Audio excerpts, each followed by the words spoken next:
Hello everyone, তো আজকে তোমাদের সামনে নিয়ে এসেছি আমি নায়িকা হল। তো যেহেতু আমি এখন মেকআপ ক্লাস করছি, তো সেখানের জন্য আমার কিছু কিছু প্রোডাক্টস লাগবে। তো সেই জন্য আমি যেগুলো নায়িকা থেকে পারচেস করেছি সেগুলোই তোমাদেরকে এই ভিডিওতে আনবক্সিং করে দেখাবো। তো চলো ফার্স্ট বক্সটাতে দেখা যাক কী আছে।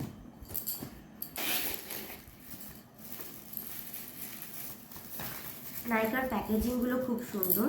তো ফার্স্ট বক্সটা থেকে বেরিয়েছে একটা পারফেক্ট গ্রিপ স্প্রে, এটা হচ্ছে রিকর্ডের, আর একটা রিকর্ডের স্টুডিও প্রো আইলাইনার, বা এটা দিয়ে আই শ্যাডো আমরা ড্র করতে পারবো, আই শ্যাডো বলছি আইব্রো আর আইলাইনার দুটোই ড্র করতে পারবো।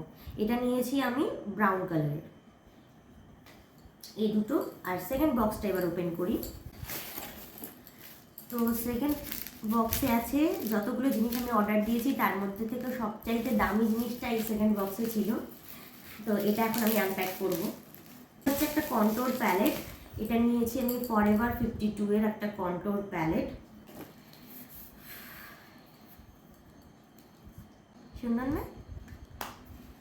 জিনিসটা তো সুন্দর, এবার জিনিসটা দিয়ে আমি কাজটা কতটা সুন্দর করতে পারি সেটাই হচ্ছে বড় ব্যাপার। এখানে আছে দুটো ফাউন্ডেশন, একটা নিয়েছি লাইট শেডের, একটা নিয়েছি ডার্ক শেডের। তো এটা হচ্ছে ডার্ক শেডের, শেড নাম্বার 5, আর এটা নিয়েছি লাইট শেডের, এটার শেড নাম্বার 1। তাহলে অবশ্যই একটা লাইক করো আর শেয়ার করতে ভুলো না। আর তোমরা চাইলে আমাকে ইনস্টাগ্রামে ফলো করে নিতে পারো, ফেসবুকেও ফলো করে নিতে পারো। আমার ফেসবুকে আইডি হচ্ছে ডালিয়া সরকার, আর ইনস্টাগ্রামের আইডি হচ্ছে ডালিয়া সরকার 13, আর আমার ইউটিউব চ্যানেলের নাম হলো ভিভাস ফ্যাশন। বাই।